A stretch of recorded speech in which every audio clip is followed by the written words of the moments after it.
Hello, everybody. Welcome back to another episode of Ultra Hope Girls, a Danganronpa podcast. Today, we're doing a character analysis episode of Toko Fukawa from Trigger Happy Havoc. Just a heads up that this will spoil Chapter 3 of Trigger Happy Havoc, as well as the free time events from Toko Fukawa and Genocide Jack. Awesome. So we hope you guys enjoy. I'm Maddie. I'm Marin. And I'm Caroline. And we're the Ultra Hope Girls. 1, 2. Welcome to the Danganronpa podcast. Showtime. You're on the threshold of an amazing episode. Showtime. So who wants to get us started? Well, I mean, why don't we just talk about our thoughts on Toko, because we're having a whole episode dedicated to her. We are indeed. I mean, I'll just jump in. Yeah, you go first. Toko is my favorite character in all of Danganronpa. She is the love of my life and my bae, but I would never date her because it would be a mess. But I love her so much, and I'm really excited to talk about her today. I was just going to say, also, Maddie and I happen to be in the same place today. So actually, Maddie and I are here in person together. Yes, it's so exciting. And we're physically together. Yeah, Marin recording. is not. Yes. Still in Pittsburgh. Sorry, Marin. All right. For Toko, I really like her. When I first met her, I had a very negative first impression. But then I just kind of loved her. And you know that if you've been listening, you know that I love Byakuya Togami. Your beauty is beyond compare, with golden locks and skin so fair.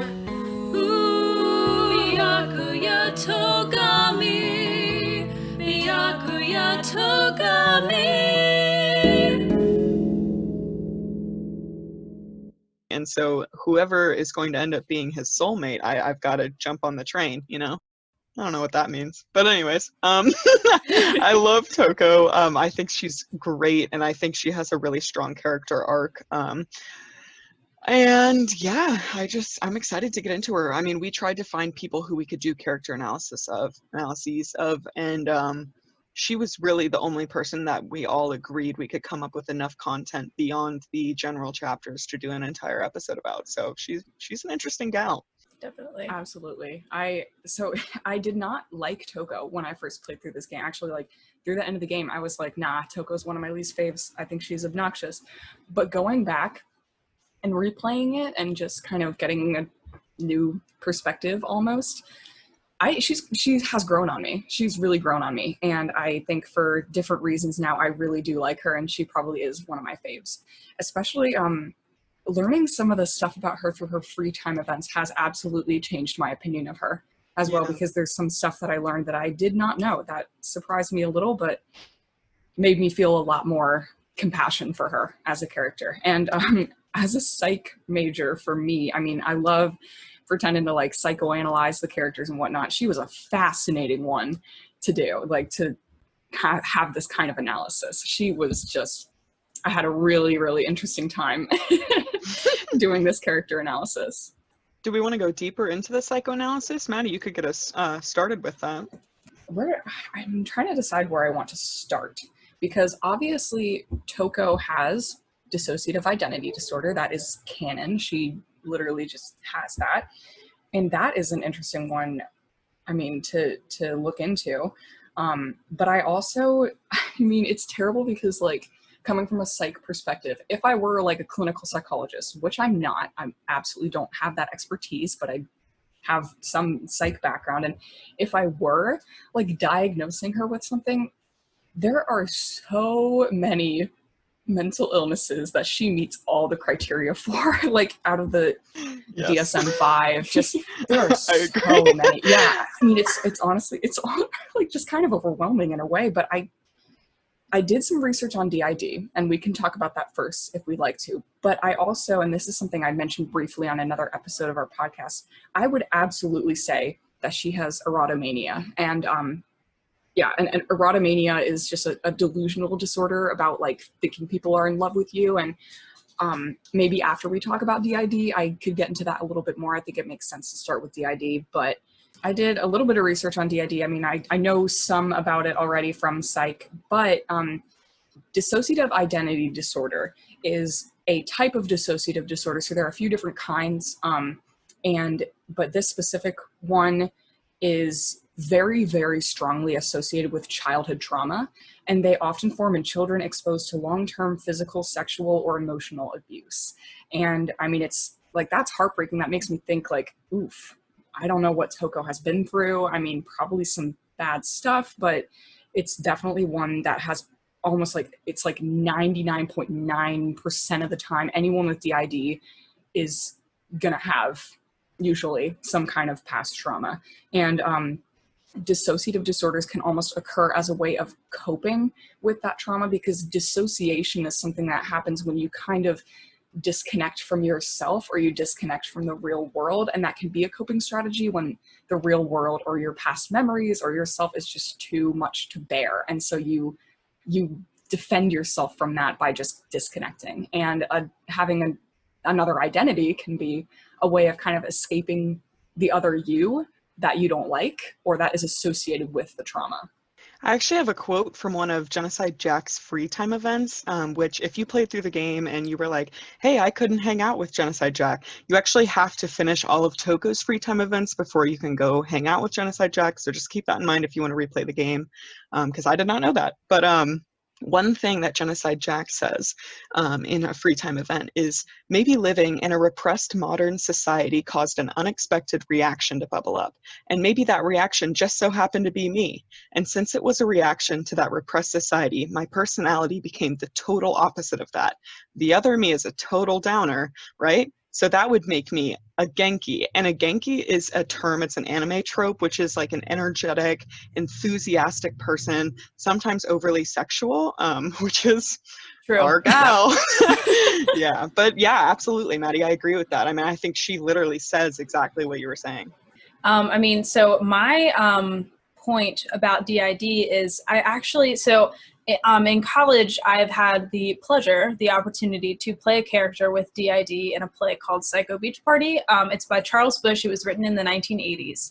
And I kind of wanted to talk a little bit about like what it was like playing a character of that, and also in the room when we were like editing the script, because this is a comedy from the 1980s, mostly surrounding like the humor of someone having a different personality, which is problematic in a lot of ways. And so we adjusted a lot of the script to make it more sensitive. So the first thing that we changed in adjusting the script was it was never said, she was always called someone with a split personality. It was never called DID. It was never explained like what DID was. And it was always just like, she has a split personality. And so because of that, we changed every reference to saying split personality to dissociative identity disorder. And we even had a section that we added where a character explains what that is to kind of like, you know, make that okay. And so that way the humor isn't coming from the fact that this girl has a split personality. It's coming from the characters that come out of her split personality, because it is a comedy. And so everyone, including the characters without DID, are over the top. Yeah, just so you guys know the play, just really quick so you have context, it's about a girl who wants to be a surfer, and she's like has this dream that she wants to be, you know, like a surfing star, and she like gets one of the best surfers in the world to help her out.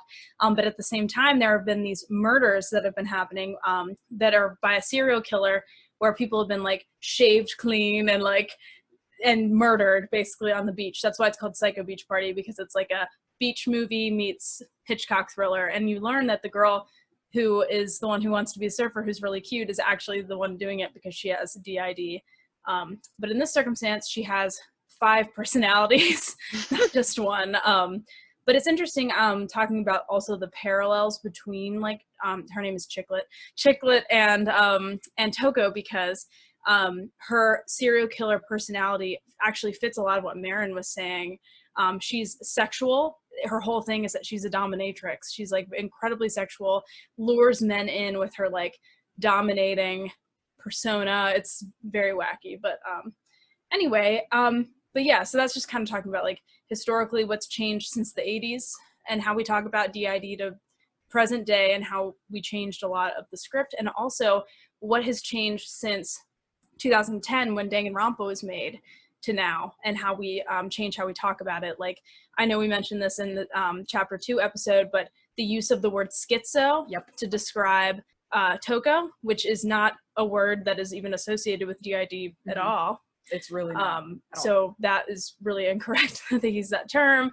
But yeah, I don't know. And also, should I talk about, like, as an actor, what it was like? Yeah, go for it. Go for it. I mean, I'll just mention, so acting process for that, I mean, that was a play where I learned a lot about, like, how to change my voice and my body in an instant. And I really had to make every character that Chicklet is, every part of her personality, incredibly clear, both vocally and physically. So, like, her alter ego, who is the serial killer, Anne Bowman, has, like, a very deep and, like, luxurious voice, whereas, like, Chicklet's up here and she talks like this and she's all hyper and stuff and, like, talks really fast. So, like, making those changes, like, really instantaneously, but also changing, like, where your hands are, like, so for example, like, Chicklet, like, her hands were always, like, out and exasperated kind of near her head when she was, like, emphasizing points, whereas Anne Bowman always kept her hands, like, touching her body in sort of, like, a weird, like, sensual way, you know, and the speed of how she talked was different. And so it's, like, finding the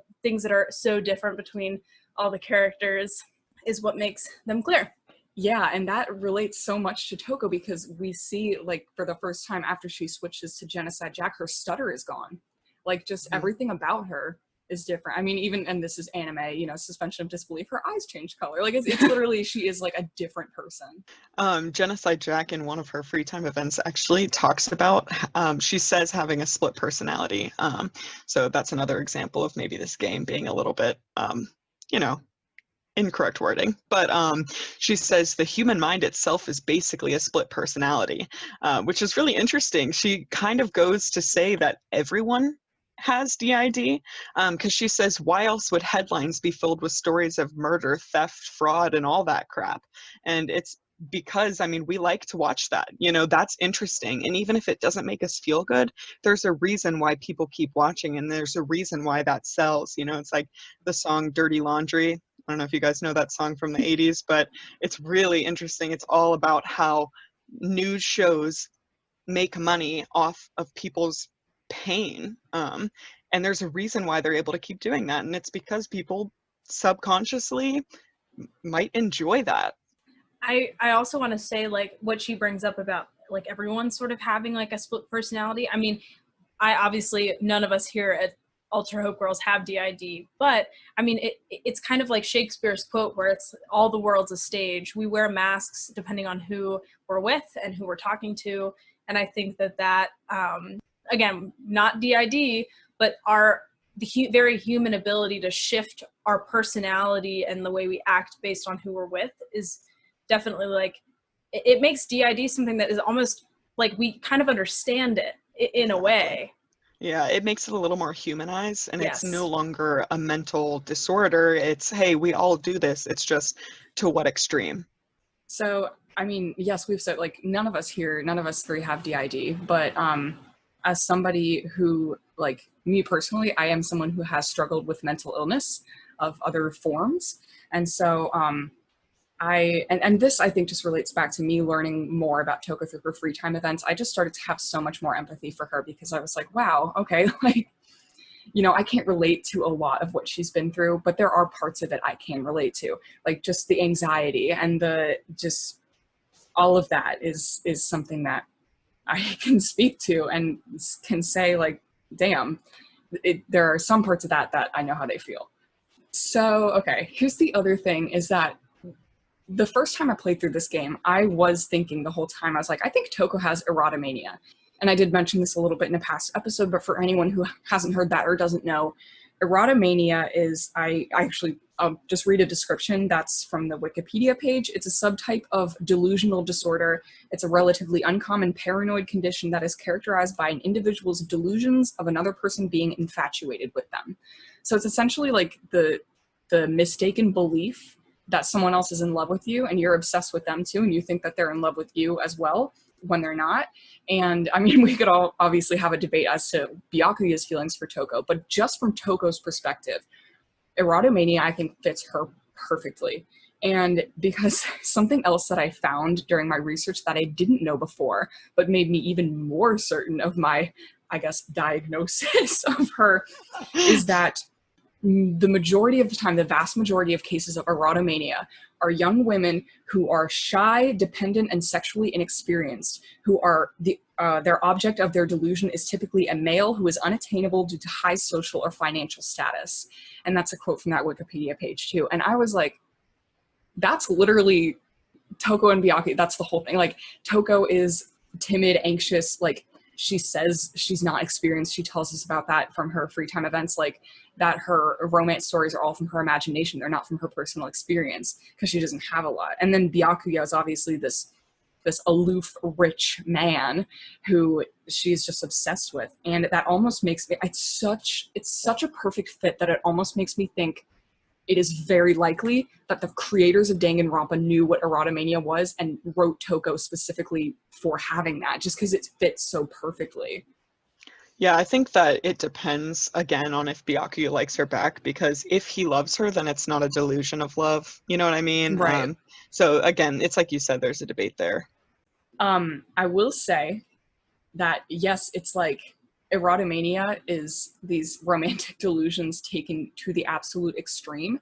And I actually read a story online of one example of a woman who had it, who she would see letters, she would be driving down the highway and see letters on license plates and think that it was secret messages to her, like from her lover, who was a celebrity that she had never met.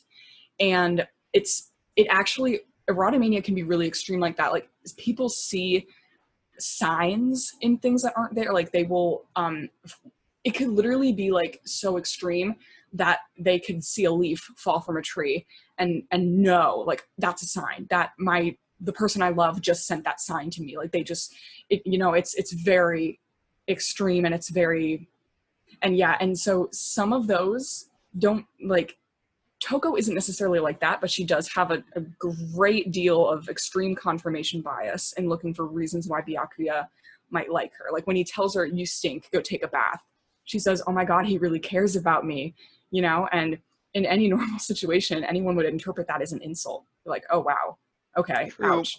But she interprets that as his love, and so that's... I will say, though, in our culture, I don't think it's good. I will preface with this, but in our culture, we are taught as young girls that when boys are mean to you, they like you. That is a societal norm. And so, like, while it's not okay, and while she takes it to, like, a different level than, what the three of us might have experienced, that is, in a way, I'd say societally taught to think, hey, this guy just insulted me. Does he like me? Like, it's not healthy, but it's there. Yeah. I can't but wonder, though, is that the same situation in Japan? I guess I don't know, but...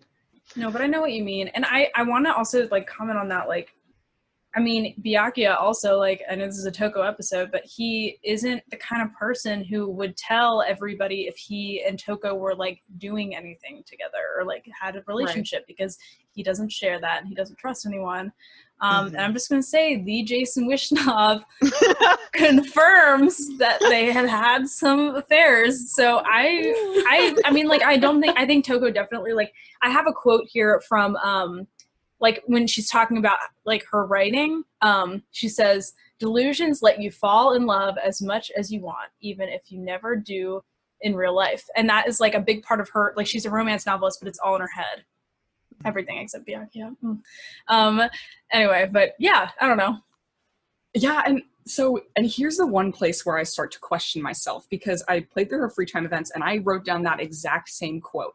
And I said, I wonder if I might be wrong now about the erotomania thing. This is the one thing that makes me question that, because people with delusions like that insist that they are not delusions. They will never, like, accept, you cannot convince them with logic that whatever they believe in is not true. It's that it just does not happen. And so, but Toko is showing this kind of self-awareness now that I think someone with those serious delusions wouldn't have. And so it's tough for me to say. Yeah. And then that made me start thinking, like, I wonder if that is not what she has. Maybe or maybe she just knows that they're delusions and she just entertains them anyway. But then again, that makes her not kind of fit that category of having a delusional disorder because she is self-aware of it. Right. I think we also need to consider the past events in Toko's life. I think this is a good transition point because Maddie, you said that she hasn't had a lot of experience with love and with relationships, but I think it's important to consider the experiences that she has had. And Not good ones. not good ones. You learn in free time events that she's really had two big kind of events related to love or surrounding the idea of it. So we can start with the first one. Her first love was a boy that she was friends with in elementary school. And when she found out that he was moving away to Shikoku, she was like, wow, I'm in love with this kid. So she wrote him a letter, and he posted the letter on the bulletin for everyone to read as a way to mock her. And Awful. Genocide Jack followed the boy to Shikoku and killed him. So that was the first Genocide Jack killing. And we know that because in the Genocide Jack free time event, she says, my first love chased him all the way to Shikoku to kill him. Yep. Yeah. It's like the origin story of Genocide Jack. I wonder, because you ask Genocide Jack at one point, like, hey, how did you end up with a split personality? And Genocide Jack just kind of almost gives like a non-answer to that question, just says, oh, it just kind of happened, you know? There doesn't have to be some deep reason. But I wonder if that was the origin story, because I think Genocide Jack for Toko just kind of represents her rage, honestly, toward boys who have treated her like crap. And there's more to her past as well that we can get to. I think that there are things we cannot talk about that I think caused it. Because a lot of the time, the trauma, this is what I, again, learned in my time as in Psycho Beach Party, is a lot of the time what causes DID is something that happens in childhood. It's young. And this is elementary school, yes. I think it's 3rd grade, yeah. But I don't think this is what caused that. You know what I mean? I agree with that. I think this is one piece of the puzzle. Yeah. That is just, it like built up. I think that Genocide Jack was created before this. I think this is probably the first time that Genocide Jack lashed out in a very violent way, you know? It is definitely possible that Genocide Jack emerged long before that, but then that was just the tipping point. That was like the first kill. Right. The second event that we learn about for Toko in love is in 8th grade. A boy from a neighboring class asked her out on a date, and she spent 3 days and 3 nights planning the date, and decided to go to an action movie. And halfway through, the date just left, and she found out that the boy had only asked her out because he lost a bet to his friend. And yeah, that caused her pretty significant emotional trauma. Yeah, like that's just the humiliation of that is just terrible. Yeah. And I looked up all of the movies that she recommended because I was like, what kind of stuff is Toko thinking he'd be interested in? And it is actually really incredible because I think it kind of touches on Genocide Jack. It kind of it's almost like Genocide Jack picked the movies because there are 3 movies, Tokyo Drifter, Fighting Elegy, and Branded to Kill, okay? Tokyo Drifter is about a hitman who roams around Japan and has to avoid execution, which is kind of like Genocide Jack running from the cops, you know? I mean, that might be a stretch, but the second movie is Fighting Elegy, and that is about, this is the little synopsis. Unable to express his feelings or quell his libido due to peer pressure, shyness, and Catholic guilt, Nanbu turns to the only outlet left available to him, crazed, brutal violence. So, yeah. And then the third one is Branded to Kill, which is about a contract killer who falls in love with a woman named Misako, who recruits him for a seemingly impossible mission. And when the mission fails, he becomes hunted by the Phantom #1 killer, whose methods threaten his sanity as much as his life. So it's a play on like how his mental health affects his ability to do his job, which is killing. And yeah, that was crazy to me. I was like, girl, like, yeah, anyways. Absolutely. Oh my goodness. Yeah, I think Fighting Elegy is probably the biggest shock to me. Yeah. Yeah, I agree with you. I think Genocide Jack may have picked some of those movies. I wanted to this might be a good time to raise this point too, though, the fact that Genocide Jack only kills boys that she finds attractive. But he never kills, or she, I don't really know, never kills Togami or Tagami. Right. And Yeah. so there's a quote from Genocide Jack's free time that says, "Up until now, whenever I fell for a boy, that boy fell for my scissors." But then she says, "This time with Byakuya, it's different." And she says, "I would never kill anyone else ever again if it meant that I could be with Byakuya forever." So what do we think changed for her? I think it's because the feelings are reciprocated. Because all these other times are that it hasn't been. Mm-hmm. I think that is some evidence that he does care for her. Oh, I think, my yeah. heart. I think if you consider the two other experiences in love that we know about, it's her getting rejected or brutally hurt by boys. And Byakuya is real with her from the beginning. You know, whether he likes her or not, he is honest. You know, like he is like, "I don't like you, like leave me alone." Whereas other boys either faked it so that like they could make fun of her, or like, I personally do think that he likes her, and I think that has never happened for someone like Toko, you know? Oh, wow. I am in love with Byakuya. It's funny because like I don't ship Toko and Byakuya. I've always just thought it was an insanely toxic dynamic, and I still think it is, but this character analysis is making me wonder because something changed in her with Byakuya that she no longer wants to kill him. And that makes me think, yeah, maybe it is because the feelings are reciprocated. Doesn't mean it's a healthy relationship. Doesn't mean I support it. But it could mean that Byakuya does have some feelings for her. It reminds me a lot of the TV show Dexter. For those of you who don't know, Dexter is a show about a sociopath who kills bad people. That is how he knows that he's going to murder, so he makes a point to kill bad people. And it reminds me a little bit of that because it's like it's basically a murderer, a mass murderer, coming to terms with the fact that she's a murderer and saying like, okay, I'm only going to use this, like I'm not going to do this anymore because I recognize it's wrong. It's finding a small inlet for someone who has struggled to connect with society, and kind of, I don't know. Yeah, I just feel like there's a link there between the two. Yeah, I was just going to say that I think for Toko, writing is her outlet for her to not only escape from reality and like all the horrible things that she's been through and her trauma, but also to kind of fill her life with the things that she feels she's missing out on, like romantically, because she's never had positive romantic experiences ever, so she can create them for herself with fiction.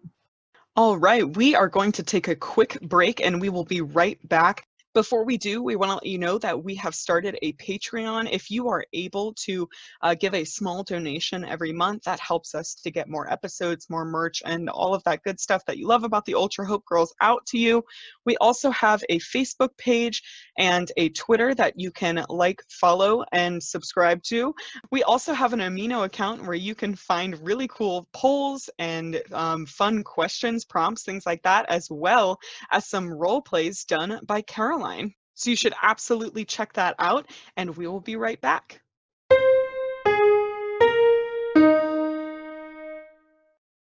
Do you have an idea for a great new podcast? We're here to tell you about the easiest way to bring your vision to life. Anchor is the free app that has everything you'll need to make a podcast, all in one easy-to-navigate place. Maddie, Marin, and I decided we wanted to start a podcast because we knew there was not enough Danganronpa content out there. Anchor made everything incredibly easy for us to get started quickly, including offering creation tools that make it easy to record and edit our podcast anywhere, right from our phones or computers. Once you're done editing, Anchor also distributes your podcast for you to mediums such as Spotify, Apple Podcasts, and more.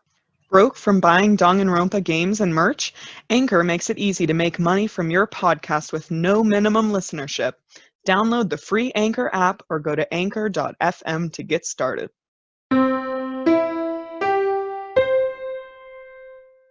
All right, we're back. I do want to talk a little bit about writing and sort of, I guess, the psychology of writing and creating.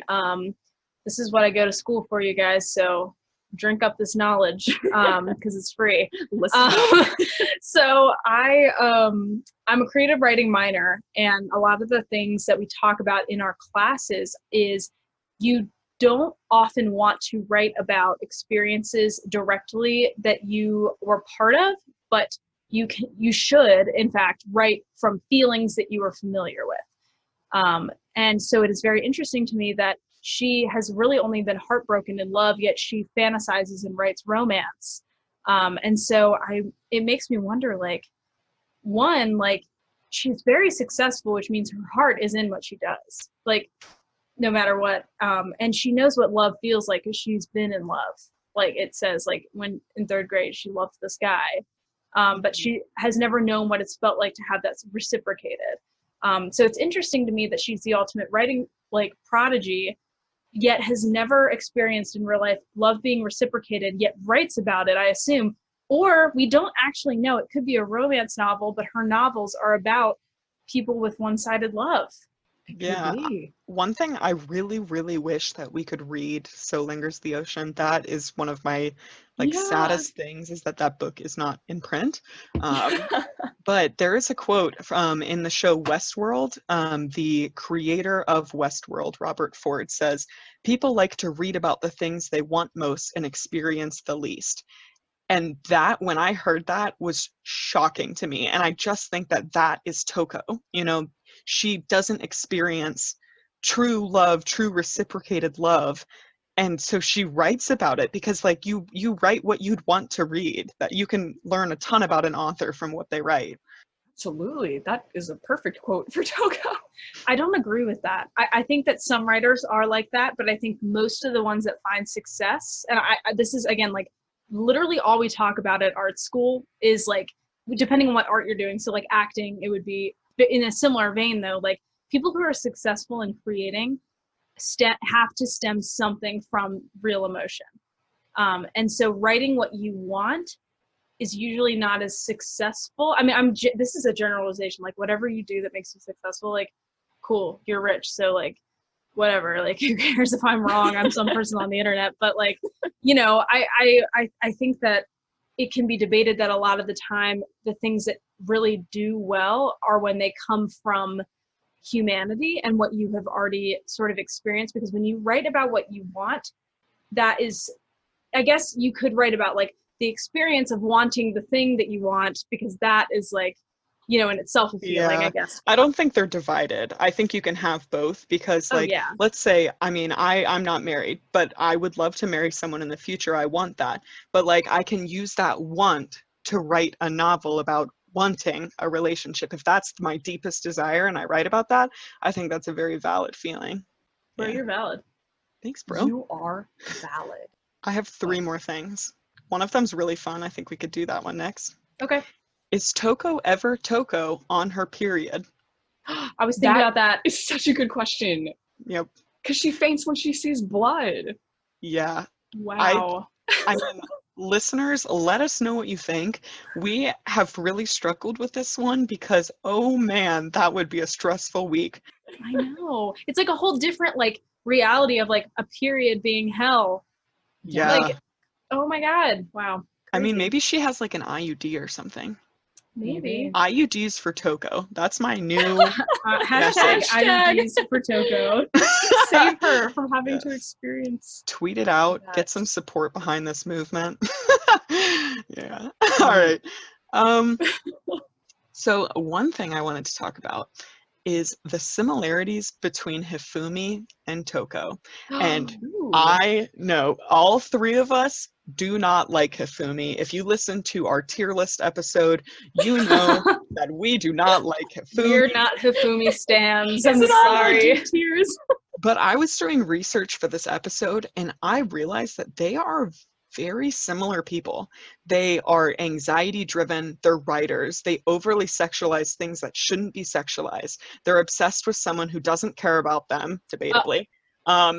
Caroline's like, don't betray me now, man. No, I love it. They drool over that person, like physically drool over the person.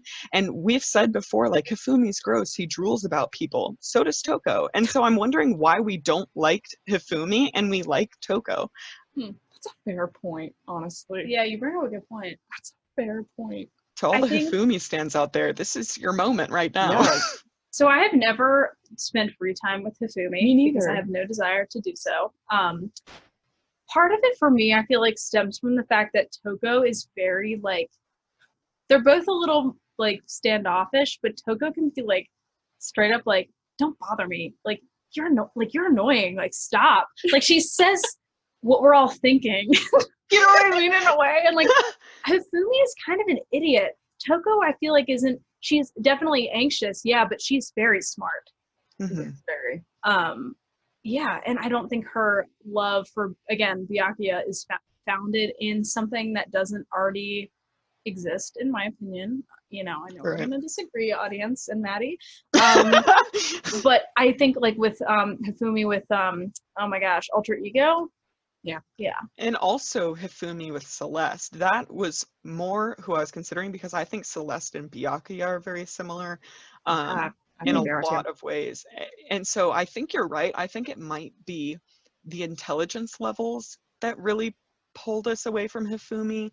But if Hifumi is not really stupid. He is stupid in all social cues. He is so stupid. But like, he points out like 3 or 4 important things throughout the trials that everyone would have does. died if he hadn't done that. And so I really think it's interesting. I hate to admit it, but I think that our hate in Hifumi may be a little strong. He may be C tier, guys. No, yeah, I mean, I think that's really fair. I think what we should do is go through the free time with Hifumi and see if our opinions of him change, because that's what happened for me and Toko. I didn't like Toko until I went through her free times and I was like, okay, I actually have some kind of connection with this girl and I actually appreciate her a lot more. I hear you. I think in comparing Byakuya and Toko and Celeste and Hifumi, it is clear with Celeste there is more of a servitude of Hifumi's role in her existence, where she like asks him for things and he gives her tea and things and all this I stuff. have to disagree. I mean, Toko literally, I don't disagree with what you said about Celeste, but I would really argue that it's the same thing with Toko and Byakuya. Yes. She calls him master. Yes, but one, she enjoys that, I really think. Hifumi, but it's like Hifumi like brings, like with Byakuya, it's like sort of more of a neglect. Celeste, it's like, okay, I'll like tease you a little. I'll just, I'll give you a little. But I think to everyone else, Byakuya puts on the face of like, I hate this girl. She's really annoying. And then, thank you, singer first. No, just kidding. A singer sings. We all sing. I think we all sing. All sing. Oh man. But I think with Byakuya, like, okay, sorry. Whew. With Celeste and Hifumi, I think that what we see is what's happening behind the scenes too. I don't really see anything, like, I don't think there's evidence that proves that anything else is happening. Whereas with Toko and Byakuya, yes, up front we get the, like, yeah, I can agree with that. Stop following me. But then it's like, oh, where were you two last night? Byakuya goes, do you even need to ask? And like, Toko is like, or Genocide Jack in that situation was like, I'm wearing red lingerie. So, I mean, Yeah, I'm absolutely playing devil's advocate here, trying to give our Hifumi stands a second of a little chance, a breath of fresh air. You can have a little Hifumi as a treat. Just a little Hifumi as a treat.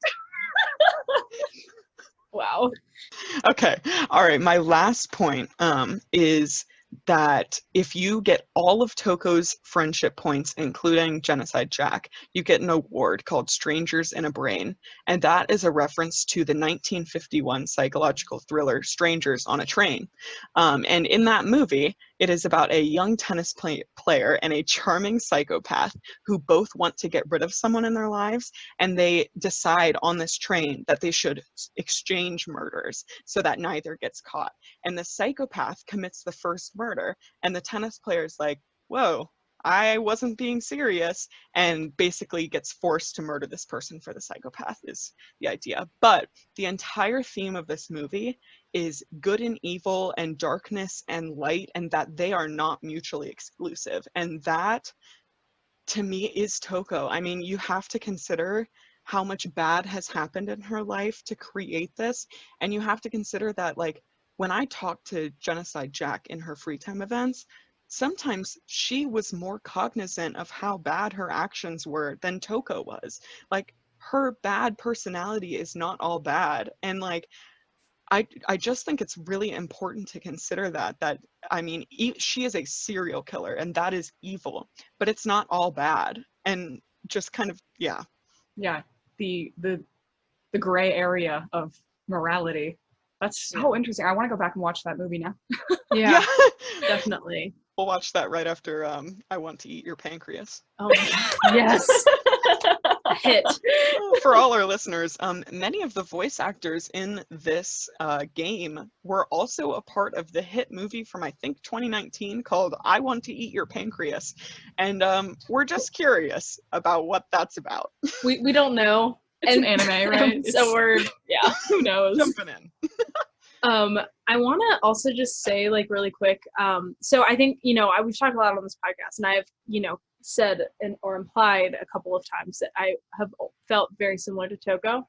And I think that in a lot of ways, like, I'm fortunate enough to have not experienced, you know, any really big trauma in my life, like she has. And so I think it's like, you know, I mean, I am fortunate enough to have like the people in my life that have helped me get through, you know, the anxiety that and the self-deprecation and like and depression that I do experience every day, that with her is on the outside, but with me is on the inside. This is opening up a lot about my personal mental health. I don't mind, it's fine. But like, I think that is why I have always sort of felt a kinship with her, is because like, she is me when I, like, she's me without help and without the friends that I have who've helped me kind of get through everything. Yeah, That's really cute. that's all. We love you, Caroline. Yeah, I love you guys. You're great. Love you too. Secretly, y'all are idiots, and I don't want to talk to you. I'm just kidding. But yeah, and her like impatience with people sometimes when she like will snap at them. My brain, I need to like. I feel like learning to be sympathetic is something that I had to learn. It just sounds terrible. I have feelings, I promise. Anyway, I know you do. Maddie said, "No, do we know?" No, I'm just I kidding. said I know you do. I know you are a kind and Maddie, good I friend. love you. Thank you. Aw. Friend. Wow, All right, that's all I had. that's all I have too, y'all. I have one last, and I think this could be a good closer. Yes, Maddie. We can analyze it as much as we want, or we can just close with it. Mm. But Toko's poem that she writes for Makoto, that you learn, I think her very last free time event, she reads her poem for you. And I'm just going to read it out loud real quick for all our listeners here, if you're curious. Here is her poem, and this is her poem. She's saying that reflects her true feelings in this moment. On a locked and rusted door, I dug my nails in and dragged them down. Warm blood mixed with old rust, flowing down my wrist, coils like a snake, embracing my body. You watch me, a smile in your eyes. You watch. Time runs away, and you with it. You leave me drowning in a red sea. Wow. I just thought that could be interesting to unpack. How could you not want to read her books after hearing that? I Right. mean, Oh yeah. wow. Oh, Can we write So Lingers the Ocean? yeah. It wouldn't be as good. Ugh, If Caroline writes I'll it, write it'll it. be awesome. I'll read A it. writer writes. All right, so Lord. No, I think that, you know, it's funny. This last semester I took a class on Shakespeare, and one of the things we talk about with Shakespeare is, so there's prose and then there's verse for, you know, small Shakespeare lesson. And whenever a character is speaking in prose, it means that there is nothing shielding their true emotions from coming forth. It's kind of like in a musical when someone sings, it's like beyond just regular speaking. It's like every emotion is flowing out of them. And so like this poem for me feels like her one moment of verse throughout all this prose that she Absolutely. speaks throughout the game. You mean that verse is like represents their true Emotion. feelings and prose does? Okay. But yeah. I have to wonder who the you is in the poem. She says, "You smile at me." And I think I read that and I was like, I don't know who this is. And I think it might be Genocide Jack. I That agree. was Yeah. okay. Yeah, I agree that's with what I that. kind of finished on. And it's like Toko is drowning in Genocide Jack's pool of blood, but Genocide Jack is smiling at her, and it's like a tight snake around her. I don't know. It's I just just got chills. oh Like, I mean, it's wow. just like such a strange relationship between the two. And I don't know really how Toko feels about Genocide Jack. I mean, it's easy to say that she hates her. You know, it's easy to say that, like, oh, she's like a nuisance and she murders people and I would never do that. But at the same time, sometimes Toko is only confident when she's Genocide Jack. And so while it's kind of like what I was saying about strangers on a train, there are some good character traits in Genocide Jack that Toko wouldn't have without her. You know, like that kind of snarky attitude of like, hey, like, I don't want to talk about that. Go away. I don't think that would be there without Genocide Jack. And so it's such a strange relationship. It's like a snake that's coiled around her, but in a way, it's also a little bit like a hug, like a safety net. And yeah, she's not getting hugs from a lot of people.